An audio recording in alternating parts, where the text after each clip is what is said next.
जेब से निकाल इसको, जेब से निकाल। तो रुक एक मिनट, है रुक रुक, ट्यूब निकाल जेब से ट्यूब निकाल, ट्यूब निकाल जेब से। सरकार देखे कि ये ट्यूब कैसे बैन हो सकती है। निकाल में तेरी जेब से बाहर निकाल इसको, बाहर निकाल जेब से, इसे निकाल जेब से निकाल। ये रुक रहा, भाग मत आज ना भागन दूंगा, बिल्कुल भी भागन नहीं दूंगा आज मैं। जेब से निकाल इसको, जेब से निकाल ट्यूब को। ए लड़के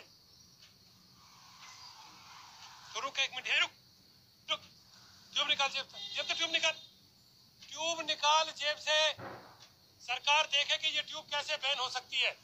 इधर दे, इधर ट्यूब निकाल, हाँ इधर निकाल इसको बाहर, मुझे दे, मेरे हाथ में दे। मेरी मोदी सरकार से बहुत विशेष अनुरोध है, मैं हाथ जोड़कर रिक्वेस्ट कर रहा हूँ, रुक जाए। ये लोग भी हमारे देश के हैं, किसी माँ ने इन्हें भी पैदा किया है, किसी बाप के सपने इनके साथ भी जुड़े होंगे, लेकिन ये किस हालत में है। ये तेरे माँ बाप नहीं है, पैदा कैसे हुआ? अच्छा तेरे मम्मी पापा मर गए, बाकियों के तो नहीं मरे। ये समझिए कि ये वो ट्यूब है भाई, जो कंपनी इस ट्यूब को बना रही है, मेरा उस कंपनी से अनुरोध है, कृपया ऐसा देखें कि अपने केमिकल फॉर्मूले को सुधारें। ओमनी नाम है कंपनी का, मैं कंपनी पर सीधा क्लेम नहीं कर रहा हूं किसी भी प्रकार का। ये केमिकल वोल्केनाइजिंग फ्लूइड क्वांटिटी, यही रुक जा, क्या मत ना। MRP 36 रुपए, नीचे मत बैठ, खड़ा हो जा, खड़ा हो जा। तेरे को कोई हमने दंड दे रखा जो तू यहाँ बैठा है। ये लड़का अभी इसने रुमाल निकाल, कहाँ है वो रुमाल?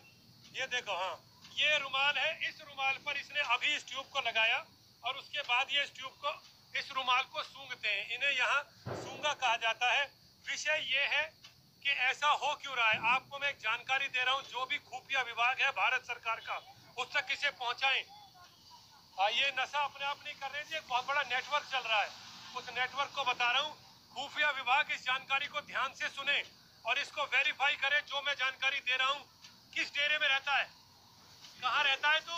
सुभाष कॉलोनी मूलचंद शर्मा जी के ऑफिस के पास। सुभाष कॉलोनी मूलचंद शर्मा कोई ऑफिस नहीं, झूठ बोल रहा है आदमी। सुनिए मेरी बात, ये लोग जिस डेरे में रहते हैं उसमें होता क्या है वो जानकारी देता हूँ। आ जाइए इसके साथ आइए। ये तो मेरे को इन भाई साहब ने बताया कि आदमी, आपने मुझे जानकारी दी, इन्होंने बताया कि ये लड़का इस तरीके से ये ट्यूब सूंघ रहा है, तो मैंने इसको देखा, इसको पकड़ा है। अब मैं जो सरकार को बता रहा हूँ, खुफिया विभाग को, ये लोग जिस डेरे में रहते हैं उस डेरे में एक कबाड़ी रहता है। हर डेरे में, जहाँ जो डेरा है उस डेरे में एक कबाड़ी होता है। वो कबाड़ी सुबह सुबह 4 बजे ऐसी ट्यूब टेबल पर सजा देता है, बकायदा टेबल पर यूं सजा दी जाती हैं ये ट्यूबें। ये तूने अपने हाथ खरीदी है? नहीं खरीदी ना, तेरे को उसने दी है, ठेकेदार ने है। ये ट्यूबें सजा दी जाती हैं इनके लिए, टेबल पर एक एक ट्यूब उठाओ और साथ में देसी की बोतल रख दी जाती है। खुफिया विभाग फरीदाबाद कमिश्नर साहब इसे ध्यान से सुने, हरियाणा सरकार इसे, यही खड़ा रहे, हरियाणा सरकार इस चीज को ध्यान से सुने, जो मैं जानकारी दे रहा हूँ। बहुत खड़ा हो जा, बैठ क्यों रहा है? हमको तेरे को दंडित कर रहे हैं किसी बात के लिए? फिर अभी भी तू खड़ा था, तू तो नाच रहा था अभी इसे सूंघ कर। सरकार ध्यान दे कि ये ट्यूब ऐसे टेबल पे रखी जाती है यूं। हाँ भाई, ट्यूब उठा और चल आगे। वो आदमी जो इनकी बस्तियों में कबाड़ा लेता है, ये कबाड़े खोलिए, इसमें क्या है? बहुत बड़ा नेटवर्क बस्ट कर रहा हूँ, सरकारें देखे इस बात को। कबाड़ा दिखा इसमें बेटा, आज तुम्हारी आंखें फट जाएंगे सुनकर। ये कबाड़ा किस रुपए में, क्या रुपए बेचता है इसको? आप ये प्लास्टिक देख रहे हो, इसमें इनकी हर बस्ती में एक मेन कबाड़ी होता है। वो मेन कबाड़ी सारे कबाड़े को लेता है। किस रेट पे ले रहा है वो कबाड़ी, किस रेट पे जा रहा है? 7 रुपए किलो वो इनसे इस प्लास्टिक को खरीदेगा। इसके लिए 400 300 400 की प्लास्टिक इकट्ठी कर लेता है दिन में। 300 के बाद ही घर जाएगा ना। हाँ, 300 400 की प्लास्टिक इकट्ठी करते हैं, जो उसको 1000 रुपए से ज्यादा की होती है। वो अपना बैठा कमाता है, इन लोगों को ये ट्यूबें देता है वो, और ट्यूबों के साथ दारू की बोतल रख देता है कि दारू की बोतल पियो और जाकर ये कबाड़ा इकट्ठा करो। हरियाणा सरकार से अनुरोध है, सभी गुप्तचर विभागों से, खुफिया विभागों से, जो हरियाणा की CIA है, क्राइम रोकना भी काम है, ये भी क्राइम है। इन बच्चों के जीवन को नर्क बना देना भी क्राइम है। हाँ जी, क्राइम है या नहीं है? इन बच्चों को, इनको तो कोई होश नहीं है, इन्हें कुछ नहीं पता। इन्हें ये ट्यूब सुबह वो दे देता है जो इनका कबाड़ा खरीदता है, वही दे रहा है ना ट्यूब सुबह सुबह 30-30 रुपए की। ये 30-35 रुपए की ट्यूब देता है इनको और कहता है ये ले जा ट्यूब, इसे सूंघ और पूरे इलाके में जहां भी गंदगी पड़ी है वहां से इन बोतलों को उठा। इनकी हालत देख रहे हो?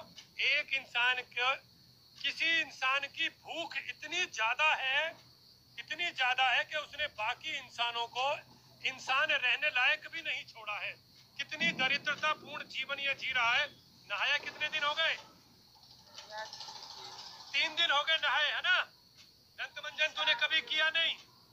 समझना, ये 300 रुपए की कबाड़ा इकट्ठा करेगा। वो कबाड़ा अगर ये बाहर बेचे तो कम से कम 1200 का बिके, लेकिन नहीं, इसे कबाड़ा वहीं बेचना है ना उसी आदमी को, उसके अलावा कहीं बेच देगा तो इसे पकड़ के कूट देगा वो। अगर इसने अपनी बस्ती के, जो इनका ठेकेदार है बस्ती का, जो बस्ती का मेन कबाड़ी है, उसके अलावा किसी और को कबाड़ा दे दिया तो इसे मार मार कर बुरा हाल कर देगा वो।